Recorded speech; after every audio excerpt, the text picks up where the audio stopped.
ओम श्री सतनाम साखी। जय श्री कृष्ण।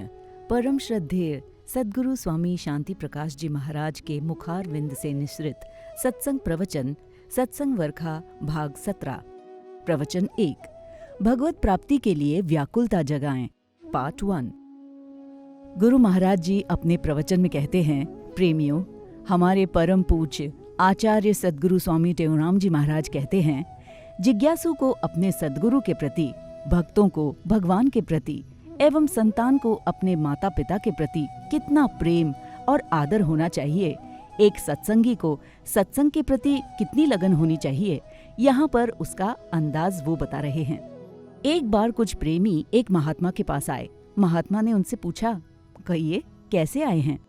प्रेमियों ने कहा, साईं, आप जो कहते हैं कि भगवान की प्राप्ति प्रेम करने से होगी, तो वो प्रेम कितना होना चाहिए, हमें उस प्रेम का अंदाजा यानी मात्रा बताएं, तो हम भी भगवान से उतना प्रेम करें। महात्मा अनुभवी व काबिल थे, उन्हें इस बात का तजुर्बा भी था। महात्मा ने कहा, भाई, भगवत प्राप्ति के लिए प्रेम कितना होना चाहिए, ये अंदाज आपको सिर्फ बताऊं या प्रत्यक्ष दिखाऊं? प्रेमियों ने कहा, दिखाएंगे तो ज्यादा अच्छा। हमारे शास्त्रकार कहते हैं, जब न देखूं अपने नैने, नहीं प्रतीति गुरु के बैने। अर्थात जब तक अपनी आंखों से बात नहीं देखें, तब तक गुरु की बात पर भी विश्वास करना कठिन है। प्रेमी गणों ने कहा, साईं, हमें दिखाइए। महात्मा ने कहा, अच्छा बाबा, कल आना। फिर दूसरे दिन प्रेमी आए। महात्मा ने कहा, अच्छा भाई, आप सब आ गए हो तो चलो नदी पर स्नान करके आएं, फिर आपको उस प्रेम का अंदाजा बताता हूँ।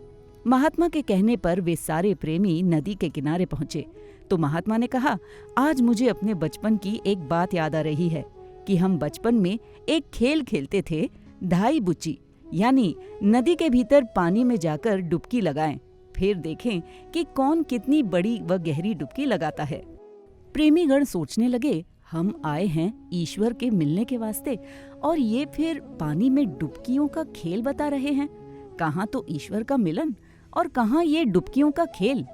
परंतु संतों की बात यानी राज को समझना बहुत कठिन होता है। जब कुछ समय उनका संग करेंगे, सेवा करेंगे, फिर धीरे धीरे बात समझ में आएगी। बाकी ऐसे जल्दबाजी करेंगे तो नहीं समझ पाएंगे। महात्मा ने कहा, भाई, मेरी इच्छा है मैं भी डुबकी लगाऊं, आप भी लगाएं। तो सबने लगाई। आखिर में एक प्रेमी जो पूछ रहा था, एक वो और दूसरा महात्मा, दोनों ही रह गए। महात्मा ने उस प्रेमी से कहा, बाबा, अब तुम भी चलो और मैं भी। दोनों नदी में घुसे तो महात्मा ने उस प्रश्नकर्ता से कहा, तुम पहले डुबकी लगाओ। जैसे उस प्रेमी ने डुबकी लगाई तो महात्मा झटपट उसकी पीठ के ऊपर चढ़ गए तो वो चिल्लाने लगा, अरे बचाओ बचाओ, ये तो मुझे मार डालेगा। तभी वो उस महात्मा को मुक्के मारने लगा, काटने लगा, जैसे वो हट जाए, परंतु महात्मा हटे ही नहीं। आखिर जैसे तैसे करके वो जोर से दम लगाकर धक्का देकर बाहर निकल आया। जब बाहर आया तो महात्मा भी पीछे से आए और पूछा, क्यों भाई, क्या हुआ? मुझे ऐसे धक्का देकर बाहर क्यों आ गए? प्रेमी ने हाँफते हुए कहा, साईं, आपको अपने धक्के की पड़ी है, मुझे अपनी जान की लगी थी। धक्का नहीं देता तो क्या करता? आपने ऐसा क्यों किया? महात्मा ने कहा, बाबा, मैं तो तुम्हारे प्रश्न का उत्तर ही दे रहा था। भगवान के मिलने के लिए ऐसा प्रेम होना चाहिए, ऐसी व्याकुलता होनी चाहिए। उसके मिलने वास्ते चलें तो कैसी भी रुकावट हो, कोई भी हो, मात पिता गुरु नार, जो विघ्ने हरि भजन में, ताको मार निकार, हर भज जन्म सफल कर। अर्थात माता पिता हों, भाई बंधु हों, यदि गुरु भी हों, किसी की भी परवाह नहीं करनी चाहिए। जैसे राजा बलि को गुरु ने रोका, परंतु उसने गुरु की परवाह किए बगैर भगवान को दान दिया। भगवत भजन के लिए कोई भी रोके, उसका कहना नहीं मानना चाहिए। जो भजन के लिए सहायता करे, उसकी आज्ञा माननी चाहिए। तो भगवान प्रेम की यही निशानी है कि संसार के सभी संबंधों को पीछे करके भी हमें ईश्वर की ओर चलना चाहिए।